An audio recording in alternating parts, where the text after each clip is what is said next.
welcome. We're going to take a look at SketchBook Pro. I think some of the purposes here is to show Autodesk's recommendation for replacement of the Autodesk's impression software. We want to show some of the steps and methods that we can use at E&A. Some of the concerns I feel is this is more of a free flow work environment, so you're putting pen to paper, you're making those fills. You can flood and fill areas, and it works very well, but it's more of a solid color. You can add some different textures by brush, things like that, give it the look and feel that we're accustomed to. I believe it will be easy to adopt, and we'll see that here in a little while. There's no block replacement, so basically in Impressions we used to take Autodesk's or AutoCAD file, bring that into the Impressions environment, and we would do the block replacement, for trees and such. There's no fill/flood pattern, so we just kind of talked about that. You need to add those patterns to that colored area for like the residential lots or a park or something like that. So again, it's more free flow work environment, more pen to paper. No AutoCAD update for the revisions and things. So if you've got an AutoCAD drawing, you've made some revisions, it's linked to Impressions, therefore you can tell it to update it and it'll do that. We don't have that here in SketchBook Pro, but I will show you some good alternatives on how we can get around that. Some of the goals here, I believe, is setting up best practices for CAD to import the needed format into SketchBook. So we'll look at that. Show some of the drawings/painting techniques that we'll need to see, look and feel, adjustments of brush sizes, pen sizes, things of that nature. How we can make some symbol libraries for trees and things like that, so that we can build those tree symbols and whatnot once and be able to import those into our SketchBook environment. So drawing to needed format. So what we're going to do here is we're going to walk through the process to get the desired format that we're going to need for SketchBook Pro. From Autodesk DWGs, we will need to stage the drawing into two layouts for this example. Layouts will need to have a page set up for the needed output size. We're going to use 30 by 42 for this example. Layout 1 can be the adjacent and design lot layouts. Layout 2 will have all the dimensions for those lots and the street names and texts, things of that nature. At that point, we can go ahead and use the Plat to PDF using the page setup for both of the layouts. So now what we want to talk about here is the PDFs to TIFF. So basically, SketchBook Pro works very well with the TIFF format. So what we're going to do here is we're going to take those PDFs in our viewer. We're going to make sure that the background color is turned off, and we will save that file. So we will have a PDF file. Once that PDF file is saved, we will open that up in the Acro plot matrix, and we'll convert that to the needed TIFF format. And also that background color will be off as well. And at this point, we can go ahead and bring those TIFFs into the SketchBook Pro environment. So at this point, we're inside of AutoCAD Civil 3D. We're looking at our layouts, 30 by 42. We've got our Plat layouts and our DIM layouts. So at this point, we're going to go ahead and print these out to the PDF format. Nothing's changed here. We're using the page setup, so pushing it out to a file location.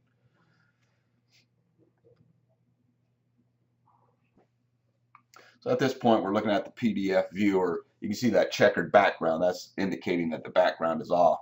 In order to do that, we can go to Files, Preferences, and then inside the Page Display area, we can make sure that we've got Display Transparent Grid turned on so that we've got that background color off. And we'll go ahead and save that.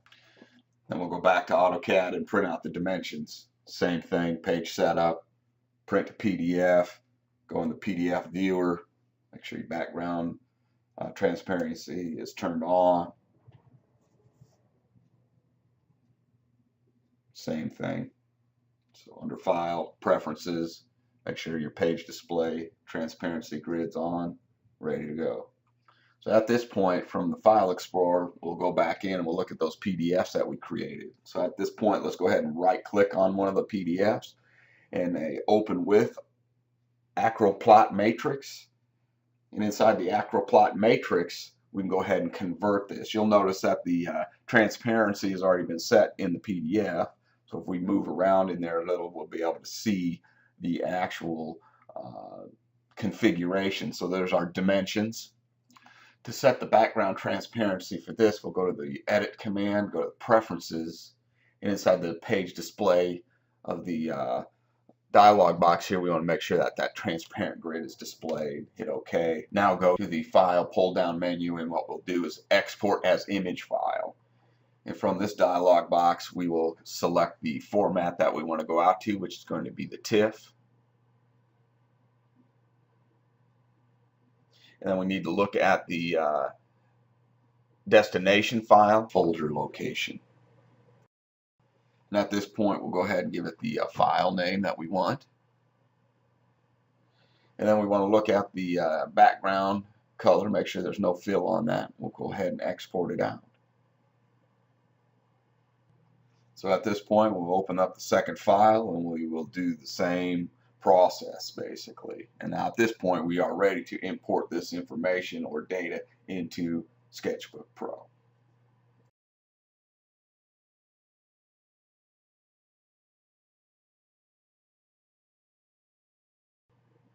I guess one last thing on the Plat matrix is that we need to think about the dots per inch. And what I'm talking about here is that the resolution, basically as you change this from 100 dots per inch to maybe 400 dots per inch, you can see that your size has changed here. You can see these numbers changing. So that's the pixel rate, I believe. So if you go back to 100, you can see that we've got 30 by 4200. This size makes a difference inside of SketchBook Pro. I think there's some limitations to that. Keeping it at about 100 dots per inch seems to work well with this bigger format, but these numbers right here are very important inside of Sketchbook as well. So when we change this or set this up, we want to make sure that we are paying attention to these numbers as they make these changes. So right now we've got it set up for 100 dots per inch, and that should get us what we need when we go into SketchBook Pro. And that is going to be one of the first things we set up in SketchBook Pro is the image size. So let's pay attention to that when we export these out for that TIFF. Alright, this is where we're going to start to do some of our work inside of SketchBook Pro. Some of the things that we're going to do right now is we're going to set up the image size. We're going to import the TIFF images that we created from Civil 3D drawings. We're going to make some layers. Sketchbook is set up with layers, so we can control layers, visibility, things like that. So that should be somewhat familiar to us from Civil 3D. So we're going to work with those layers, make layers. We will color, flood area lots for parks, residential, commercial, that sort of thing. We'll work with the pins and the brushes and their settings. So basically, let's go ahead and open up SketchBook Pro and we'll start to make some things happen inside this new environment. So at this point, we are inside of SketchBook Pro. A couple of things we'd like to take a look at are some of the pull down menus. So the environment is set up of file pull down menu. So you've got new, open, add image, page setups, things of that nature. The edit pull down menu, you've got paste, clear, copy, cut, things of that nature. We'll use some of these in our example. The image, we'll be using the image size to set up the size so we have the right pixel rate and things like that, and size of the actual images that we created from Civil 3D, from the TIFFs, or actually PDFs to TIFFs.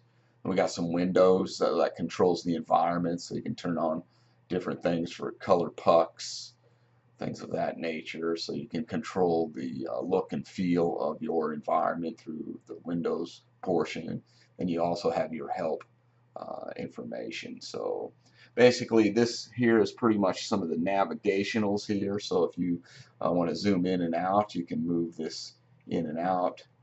You want to pan around, you can basically pick on the little areas of this. If you want to get out of that, you can simply hit exit. What I found out here is as I'm moving in and out of the environment and panning around, trying to get into some detailed area, if I just simply come back up and grab a different command, it exits from that command. I choose the pen style that I want, I can simply draw that line. So, and now as we did this area here, you can see that we've got a layer started over here, right? So again, with Civil 3D, they've got layers. AutoCAD, the same thing goes for SketchBook Pro. As you pick inside this circle here that's made of a bunch of dots, you can activate some different commands within that layer. So if you wanted to lock that layer, you can do that here. You wanted to rename the layer, you can do that. You can add a layer. You can control the visibility by hiding or showing that. You can duplicate the layer if you needed to. And these are going to come in handy here. We can merge layers as well. So we'll put those to use at some point. So let's go ahead and rename the layer at this point. So here we go. We can call this test. Hit OK. And so now you can see that you've got your layer here. It's called test. You can control your background color here, and we'll show you how to do that when we make some of our tree blocks, things like that. This here controls the actual, display here as well. So you can do a couple things. You can do it a couple of different ways, I guess, just like any other software. So you can lock that layer here as well. So let's say, for example, we wanted to create a new layer, so we can pick on this, come back down here, rename that. Let's just call this lots for a test run here. So we've got that. And how you set these layers current is just physically picking inside that with the blue border around that. It indicates that it's current. So I'm going to go back up here because that's what I want to do. Now what I want to do here is I want to come in and grab a pen and maybe look at some of the different line tips, markers, brushes, things of that nature. We'll look at those later.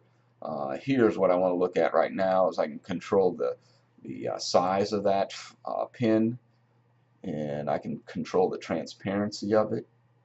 So you can do all of that kind of adjusting to the properties. So I think that's going to be pretty good for what I want. So knowing that I'm on this current layer, I'm going to go ahead and grab one of these predefined kind of commands. So I want to draw a rectangle basically. What I'm trying to do here is just show us some lots, right? So I'm going to go ahead and pick on that.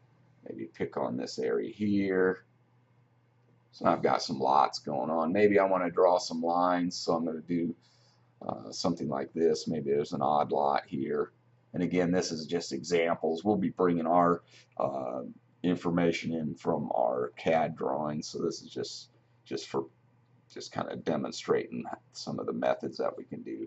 So now we've got some lots here. I'm going to go back up and I'm going to navigate, pan out a little bit, maybe scoot this over, maybe roll back in, that sort of thing.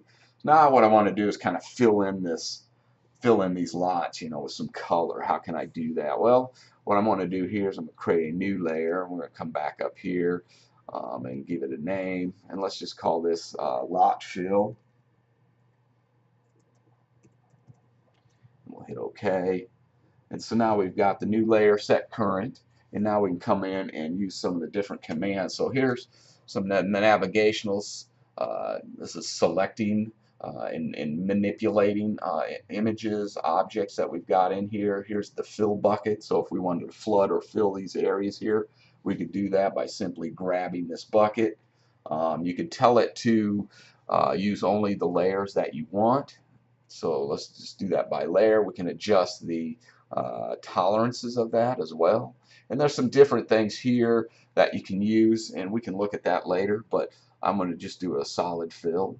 And so what do we want to do color wise? So we can come up here to some of the color wheels. We can use the architectural design pin colors. So let's maybe take a look at, maybe we'll just call this residential lots or something. Maybe it needs to be in a reddish color. So we'll go ahead and select that. We're back up to our fill command here. So then what we'll do here is we'll just pick inside those areas and it floods that area. Well, that's pretty solid color, right? So what we can do there is we can add some textures to that.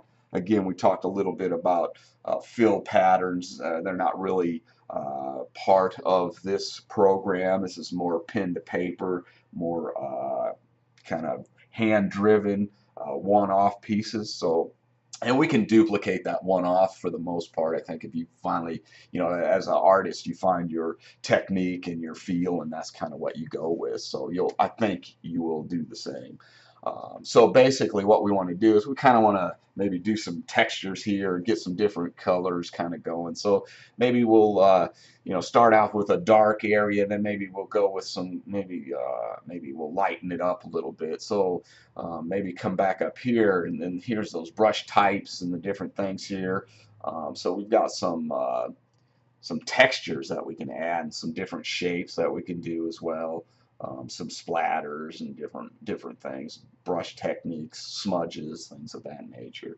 What I've been finding out is I've been kind of using some of this hatching patterns and things. So I'm going to go ahead and select that. And as you pull this off, you can kind of see the, you know, that texture.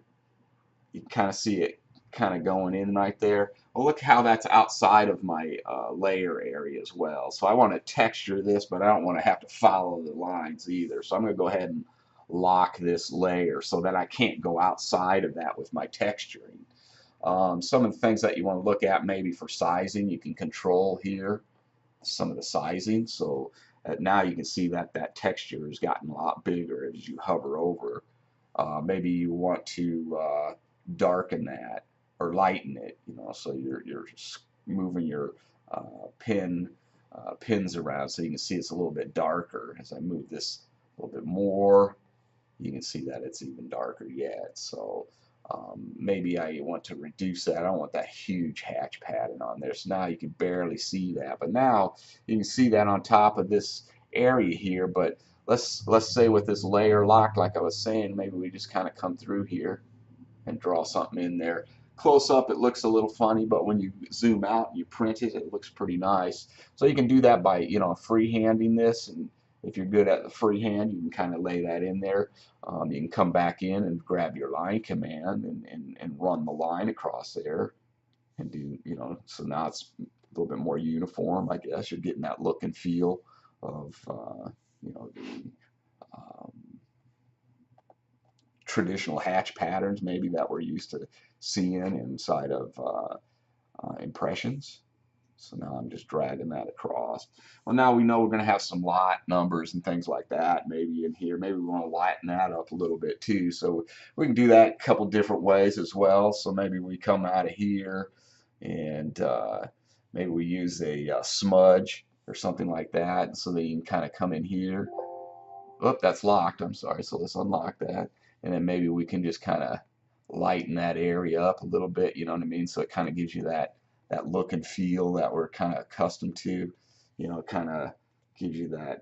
Or you can place some more hatch in there, you know, some patterns. So now when your numbers come in on top of this, and that's layer configuration as you put your next image in here, and we'll talk about that here in a minute. We're just talking environment, but you'll be able to see your lot numbers here and your lot dims and things of that nature. So again, anything that you grab over here you have control over. So let's say we want to do a marker, and I'll look at, you know, there's the marker type. Let's look at the settings. Well, in that marker, you know, if you look out here, I can control the size again, and let's see the slant of that. So let's try that, and I'll show you here what I'm talking about. Let's take and go into a maybe a different color here.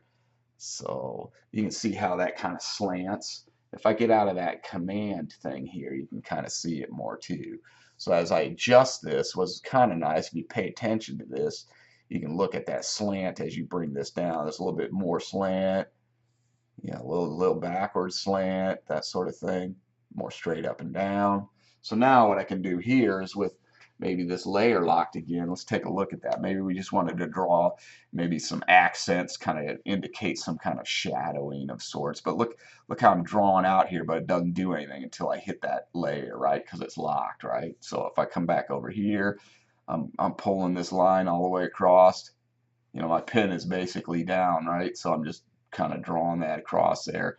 It's not coming out of the layer. So, if you're not good at coloring inside the lines, which I never was, but you know what I'm saying? It just isn't going to come out of that layer. So, but now if we were to turn that layer and unlock that, now if I did this, it's just going to blast over everything, right? So that's not really what you want. So if you make a mistake, you can undo it, come back, lock it, drawing your contours or whatever you're trying to do, to simulate some kind of a design of sorts. Again, these are just examples on how we can go through and work with some of the settings and the different brush types. Let's go down here, maybe use something like this, a little speckle of sorts. So then you can kind of come in here and, draw this. I don't know why you put this on a lot, but it's just an example. So that's kind of the environment. So you can control the colors. You control the pins. If they're not on, you can turn these on and off. You can grab pretty much whatever you want. There's a different brush type here. Just the different things that you can work with. If you're not sure what that setup and looks like, you just come back up to your settings and then you can control it all right there. So at this point, I think we have covered some of the environment. There's some tools down here. This is kind of another way of getting to some of your tools. So you can see here, if you pick on that, it kind of arrays out the zoom and it's just different ways of getting to things. Here's different brush. If you're using common brushes or something like that, you can grab them from here. See, it just populates it here. So when you get used to doing the way you want to do it, then you can control that environment and set it up the way you want to see fit. So anyhow, let's go ahead and import some of our images that we created from AutoCAD. We'll import those TIFFs and we'll continue on and do a sales plat. So at this point, we're going to go ahead and import those images that we created out of TIFFs. So up to the image pull down menu, we're going to go to image size, and this is where we need to look at what we were talking about. So if we remember, we were going to go inches for the document size, and we're going to go 42 by 30, and you can see that the width and height in those pixels are the same as we were looking at in our example earlier. So at this point, with that set, we can go in and to the add image from the file pull down menu, and we'll grab the selected image that we created. So those would be those TIFFs, and we will go ahead and select the plot layouts, and we'll bring that in. And now here we can scale and resize it, but we basically hit exit so we can accept the size. We don't want to change anything. Now we can go ahead and go to the zoom, navigate, pan around, take a look at what we've got. So this is basically the plat layout. And keep in mind the color for this TIFF is transparent background. So here we're going to go ahead and rename the layer. We'll call that lots. So now we've got a layer called lots, lot layouts. And so at this point we can control that image now through the layers. So we'll go ahead and make another layer, rename it. And let's go ahead and maybe start looking at some fills. So we're going to call this residential. Now with the layer created and set current, we can go back up to this fill canister, choose the color that we want, and then we can start flooding the residential lots for the phase one, controlling the tolerances and make sure that we're doing it by layer. So now simply picking inside the empty lots, allowing the color to be filled into the residential lots. Again, this is a solid color. We'll add some texture to this here when we're done. We're going to navigate down towards the south here a little bit.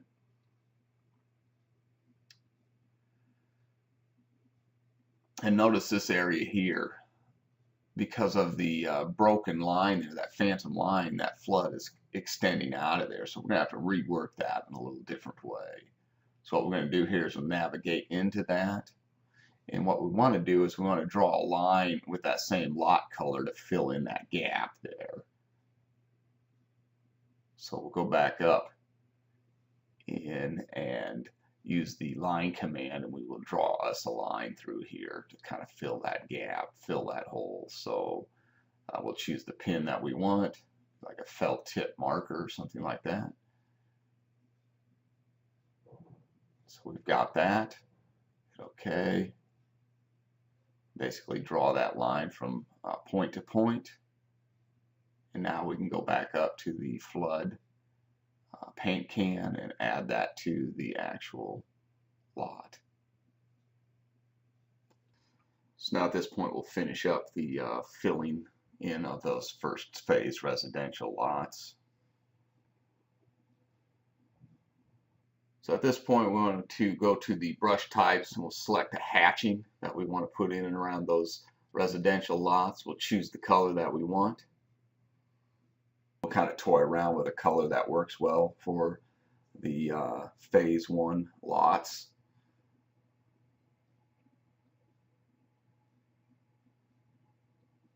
Navigate into the area that we want to start working in.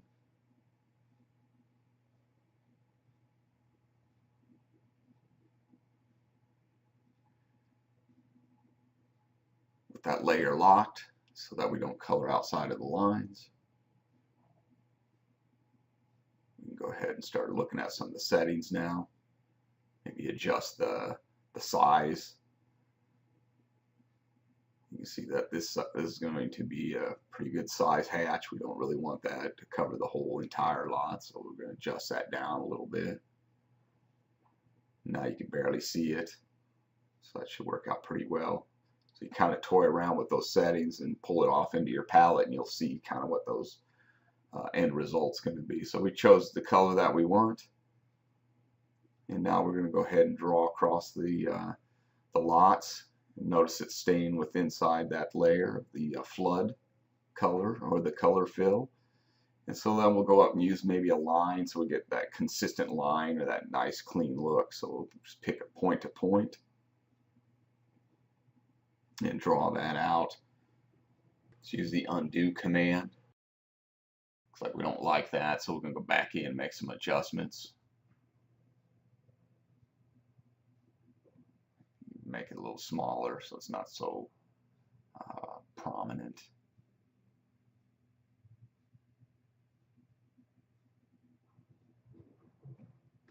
Add some transparency to it so it's not so dark.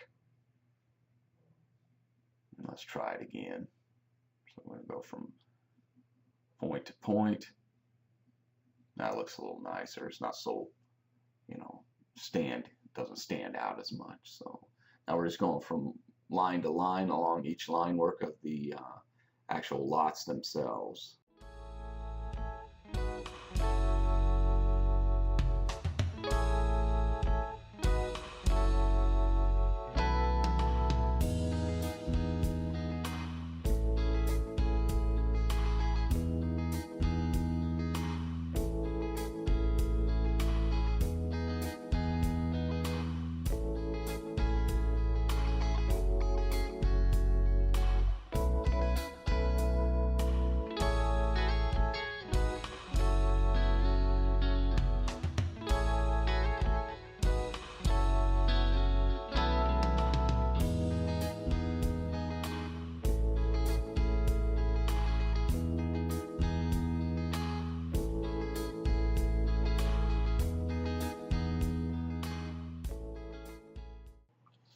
So at this point, let's make the new layer. We'll call it Outlots.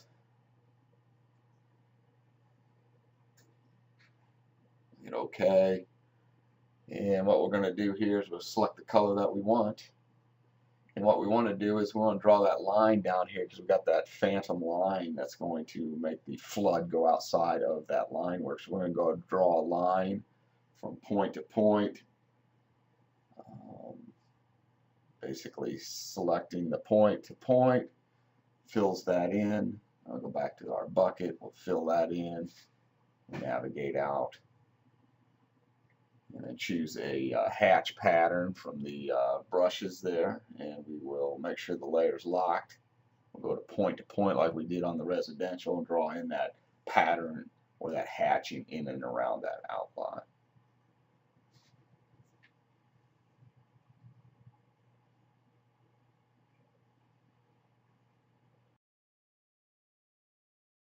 So at this point, we'll create a new layer for the commercial area. So we'll go ahead and pick on that, go up to the plus sign, the green plus sign creates a new layer.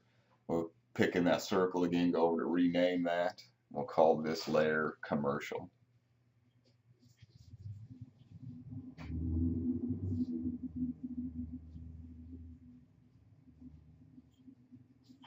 Hit OK.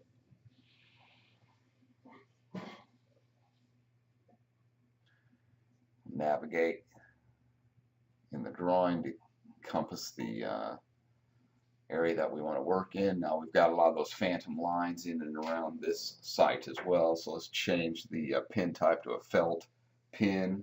Let's grab a color that we want to go with for the commercial area, and then we will draw our line to line, point to point I should say.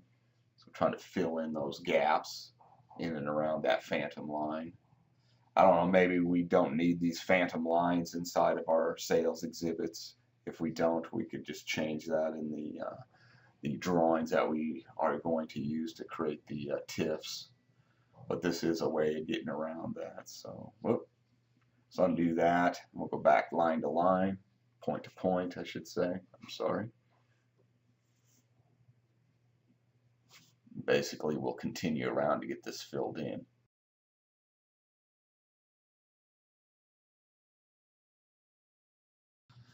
So at this point, we'll flood the commercial lot area. So pick in there, flood it, make sure you can adjust your tolerances if it doesn't work. And now we will go in and add some hatching by locking the layer first. Go add the hatching. So select the color that we want to accent with. Sometimes this takes a little bit of practice, so figure out which color we want to use. Select the brush type we want, so we'll do that hatching again.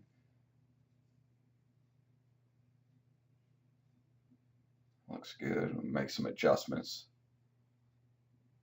if needed. We'll draw our line from point to point. Just walk around the perimeter of the boundary of that commercial lot. Notice we didn't lock our layer, so make sure we got that locked. Undo that. Make sure it's locked.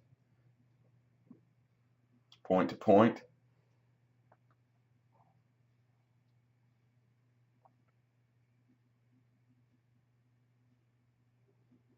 Do a polyline segment around those curves if you'd like. So you pick multiple points. Double click at the end to finalize the alignment.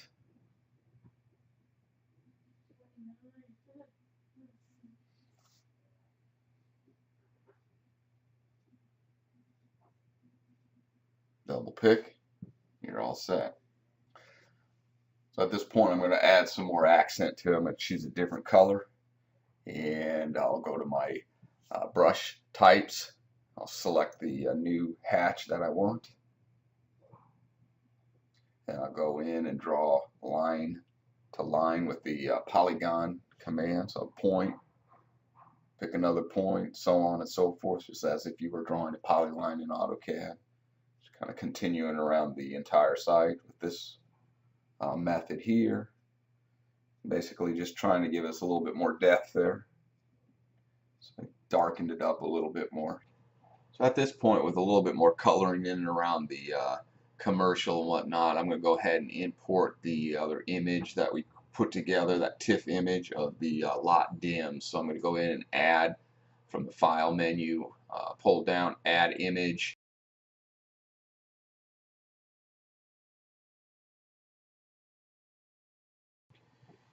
And here we have our lot dims. So we'll go ahead and add that. And now we'll hit the exit. And now that you can see as we navigate into this that we've got our lot dims and lot numbers in and around our site. Let's say, for example, maybe this came in underneath, or we brought this lot dims in before we started hatching. Now our hatch is on top of those numbers. Well, we can control that by the depth of this layer. So I'm going to go ahead and rename this, just call this Plat dims, just so we can see what I'm talking about here. So we've got it renamed. If you pick on this arrow key here, you can drag these up and down. Let's just say that was underneath that. That's your drawing order, right? So you're using the layers to do that drawing order for us. So as I move this up, now I've got what I need. So at this point, you can see some more of the residential filled in using the same techniques. The commercial lot area has been added more color definition to it to give it a little bit more pop. So at this point, let's go in and create a new layer. And what we're going to do here is we're going to call this layer right of way. So we'll go in and fill in that right of way color, put the hatching to that, and basically use the same techniques that we've been using. Let's go ahead and fill in those blanks there in and around the right of way. So then we can come back up and we can flood that without that going out of that phantom boundary line.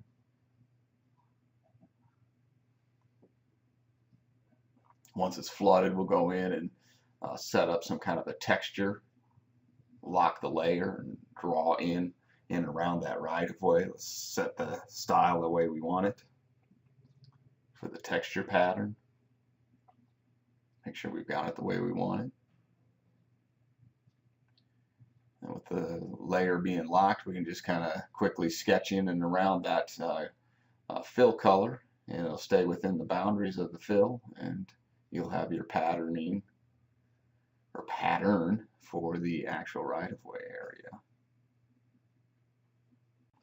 Now I would like to bring in a background image.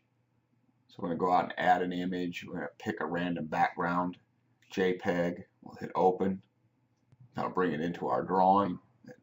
And at this point, what we can do here is go in and rename that layer. We'll call it background image or background. Hit OK.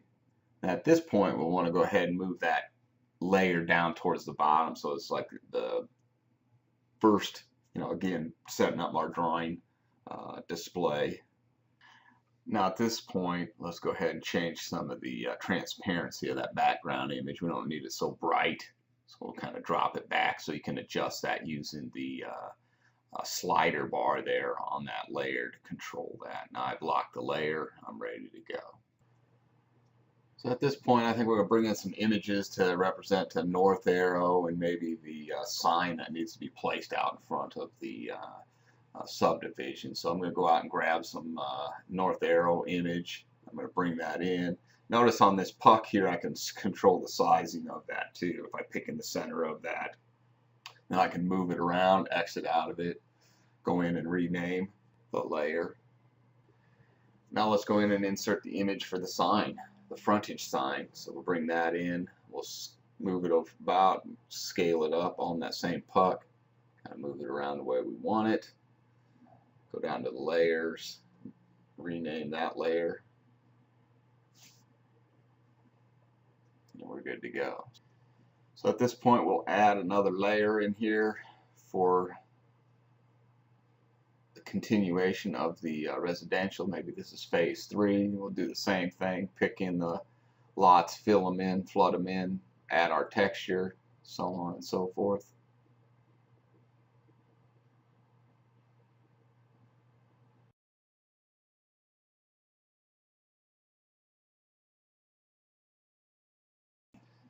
At this point, we'll go in and choose a texture color. We'll apply that to the phase 3 lots. Make the adjustments that are needed. Line to line, making sure that fill layer for residential 3 is locked, so we do not color outside of the lines. We'll continue on until this process is complete. Okay, at this point, we want to do here is how do we make changes to our sketchbook image? Well, let's say, for example, the plat has changed. In these examples here on this slide, you can see that we had residential lots. Now we converted those into a park. So basically what we're going to end up doing is taking an AutoCAD drawing and we're going to stage that into the two layouts just as we did at the very beginning, and you can see that on this slide. And then we will print out what we need from that revision. So we will print a layout of the lots from one page setup using the 30 by 42, and then the same goes for the actual lot dims for that particular area that's been revised. And then after we've done that, then we're going to go ahead and do the print from the page setup to the PDF. We're going to open it up, convert it to the TIFF format that we're going to need. We're going to make sure that our color background is set to transparent, that same sort of thing that we had done when we first started to use the PDFs to TIFFs, from the drawings. So nothing's really changed. We're just going to show you how we can make this revision and how it can be handled inside of SketchBook Pro. Alright, we're in AutoCAD. We've got the revision area put together. So there's the lots, there's the dimensions for the park area. So at this point we're going to go in and make the plot. So we'll type in plot, we'll go over in and use the same page setup, things of that nature. We'll hit OK. It'll push the PDF out into the location that we need. We go to the dimensions. We do the same thing. Go print from the page setup, push it out the same location, create the PDF, and then at that point we can go back into the File Explorer and look at the PDFs and convert them using the matrix to convert PDF to TIFFs, and making sure that we've got our color background turned off and all that kind of stuff. So it's the same process that we went through when we originally set up the drawing PDFs to TIFFs at the very beginning of the exercise. Here we go. Give it the name, the destination. Make sure that put revision 1 or something in front of that so we have that new TIFF. So those are the lot dimensions, revision 1. Go to the destination folder, push that out there. Okay. Go to the next one, right click, acro plot matrix, see your lots, go in, do the same thing, destination, file name, so on and so forth. So at this point I'm going to save my original SketchBook Pro image. We'll call it revision 1 or something to that effect.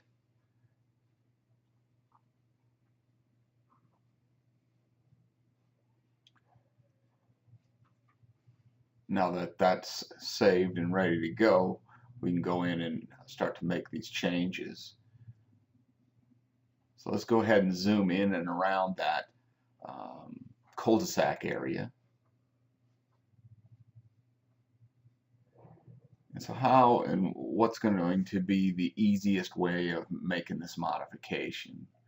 Well, if we use the selection keys commands and then go in and grab this halo polygonal type selection mode, and I'm just basically going to draw around the outside area of the affected area. So basically I want to take those lot lines off and around that cul-de-sac area and work my way around. I don't have to be exact out in that pavement either. I can just come out and around the things that I don't want to have So basically I'm just kind of moving around. I don't want that Drexel Street to be erased, so I'm going to kind of go out and around that. Now on the backs of these lots, I'm going to stay close to that lot line, just on the outside of that lot line. I'm going to double click, and now you can see that I've got a selection going on there. So at this point, I'm going to go in and start working with the layers. And I'm going to unlock that blue layer. Then I'm going to go over in and use the erase command, and you can see that I've got it set up with a pretty big wide erase width. And what's going to happen there is it's going to only erase within that on that layer. So I've got all the other layers are locked, so I just wipe that out of there. Now I'm going to go back up to my next layer, and I'm going to do the same thing for the lot layout. So we'll go ahead and unlock that, and then I'll go ahead and erase that. Say, well, it's still locked, so I got to unlock it. So make sure that the layer is unlocked, and now it will erase just the layers on that dimension, and you can see it's erasing up to that selection that we created. Now we want to go ahead and get rid of the actual dimensions, so we'll go back up to the layers, go to the dimensions, we'll set that current. We probably need to unlock that as well. So let's go ahead and make sure that's that dialog box saying it's not locked or not unlocked. So we unlock it, and we can erase everything that we do not need in that particular area. So now at this point we are ready to bring in the revised images for that revision.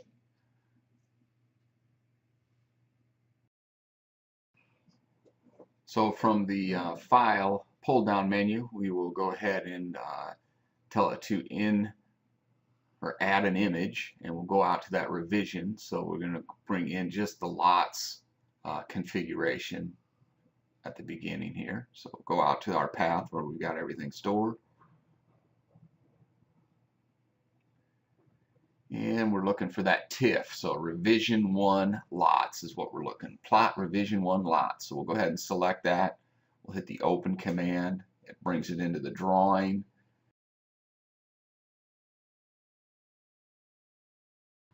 So let's go ahead and navigate to the changes. And you can see the new configuration for the park. At this point, we'll go ahead and look at that layer, and we'll change that layer name. So we're going to rename it. We'll call it Park Revised 1 or whatnot.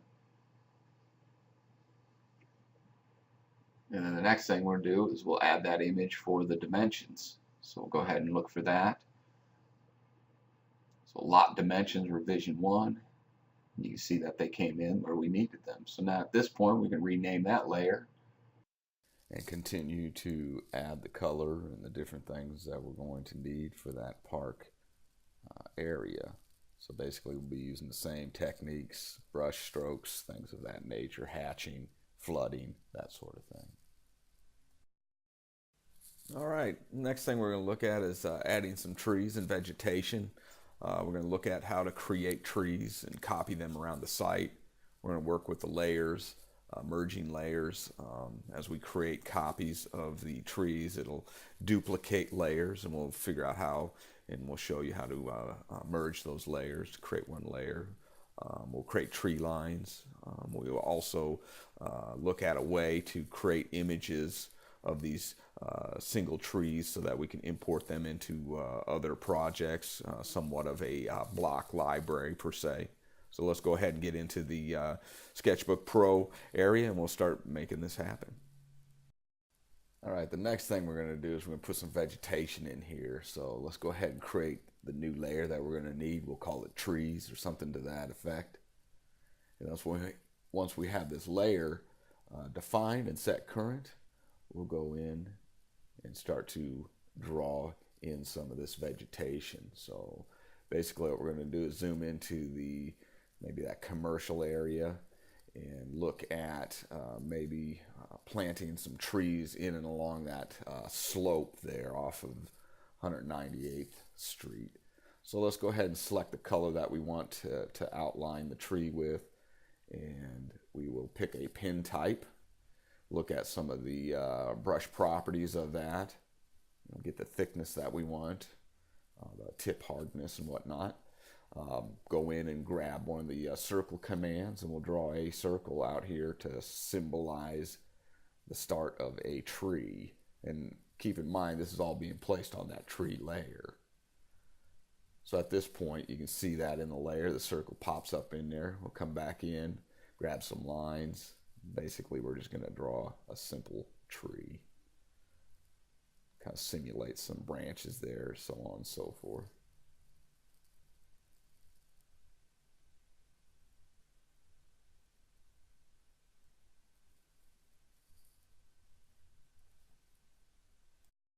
Now we'll go up, maybe draw a offset circle to kind of give it some kind of a depth or chateau. We'll go back in and start picking some colors. We'll fill in, flood or fill in the circles to give it that tree look, feel. Add some more hatching and different brush types. Again, changing and working with your settings.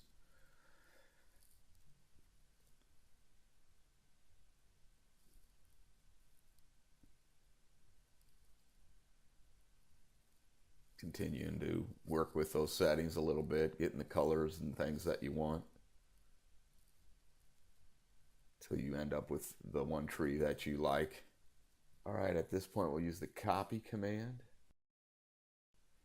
and paste, and then we've got our actual second tree. So we drew it once, designed it once, and now we can copy this thing around that slope until we've completed the tree line that we desire.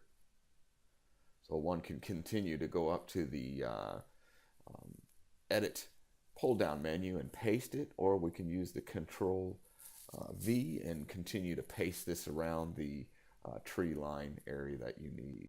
So as you copy these around, you can see that over in the layers that we are adding more trees to that layers 10, 11, and so on and so forth. So what we'll want to do is go in and merge these layers after we're done. So pick into that circle with the little dots and just drag down, and you can merge them all together and create the one layer with the 20 trees on it. So that way you don't have a lot of different layers to deal with. So you just continue to move that, pull it down, merges it all together. All right, at this point we're going to go ahead and make a tree line, kind of an existing tree line in between those north lots there that are adjacent to the existing or adjacent property. So we'll start out by creating that new layer. We'll give it an existing tree for the layer name, tree line. And then at that point, what we'll do is we'll start to figure out the color that we want to outline the tree line with. And then choose the pen that we'd like to use. And then we'll just go in and freehand in some existing tree line by kind of creating some kind of a cloud effect, I guess, if you'd like to say that. So as we bring this thing around, then we'll get the outline ready to roll.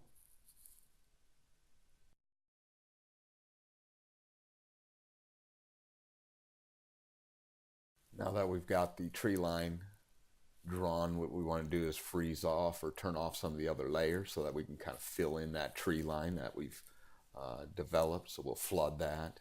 So in order to do that well, we'll go ahead and isolate that cloud. Now we'll make sure that our existing tree layer is current, and then we will go up and flood that with a green color. So now we've got tree line kind of gathered up. Now we'll go in and start to apply those different hatches and kind of making those brush strokes and the different things that we need to make it look more realistic, if you will. So trying out some different shapes there. Look at the settings. Adjust the settings the way you want it. Pull it off into the work area and kind of get a preview of what that's going to look like. So then we can kind of just start setting these up in and around this tree line, try to make it look a little bit more realistic. So at this point we'll apply some different colors, maybe some different textures. again, adjusting all your settings that you're going to need. It's kind of a trial and error. You'll get a feel for what you like and what you need. So just trying to give it some more depth, more definition. Change the color up a little bit more, go to a different hatch, shape, pattern, brush, make some more adjustments. Kind of start to define that tree line a little bit better. Make sure you have that existing tree line layer locked so you're not drawing outside of that layer. So you can see there we're putting a little depth there, you know, a little shadowing, I guess, on the back side. So basically you just keep adding and adding your different textures and whatnot, and you get what you want. Now here we'll go ahead and rework the layers, turn things back on. And now you can see that our tree line is on top of the Plat line, so we're going to have to move some of the Plat dims and things up in the layering configuration. So now you can see your lot dims, and you can grab the lots, drag those up as well so that you can see the configuration of the lots. So basically grab that layer, pull it up to where you want it, you should be good to go. All right, we're going to go ahead and make some individual trees. So we're going to create a new SketchBook Pro file, and we're going to adjust the document size for this image. So let's just say like 2 inches by 2 inches. So basically that will encompass our tree that we have. We'll create the new layer that we want.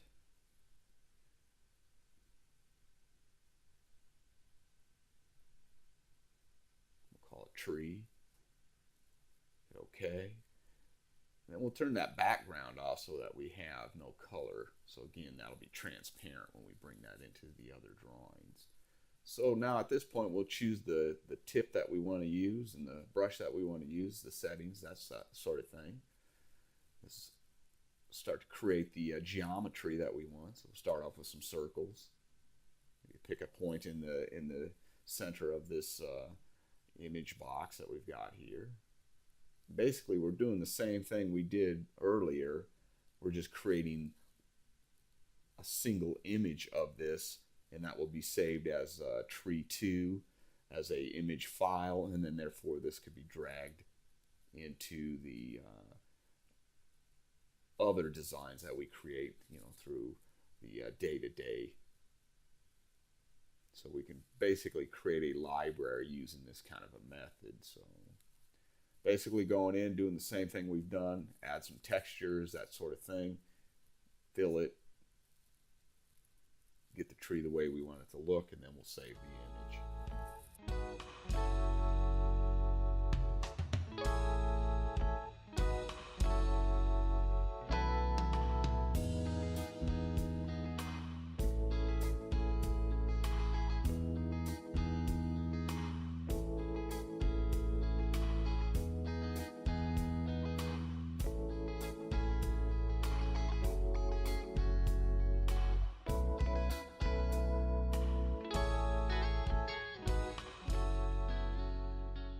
With the tree being complete, we'll go up to the file and we'll say save as, and we'll save that into our directory structure that we want, where we would like to store all of our individual images of trees and that sort of thing. And we'll go back in and open up our original design that we were working on. And then with that being open, we'll go back up to the file and we'll add image. And then we'll go out to that path where we just stored that new block. We'll bring it into the drawing, and then we'll drag that in and then place it where we want it. So at that point, we've copied that image in a couple other times, kind of positioned them the way we want them. We can go back out to the new, create another symbol block. Again, the image size is important. Go 2 by 2 inches. Create that canvas that you need for the size that you're going to be working with. Set your layers up the way you need it. Turn the background color off and continue to build the trees that you need. And again, you can continue to build a good library of the different tree symbols that you would like and need, and then you can continue to use those throughout all your designs.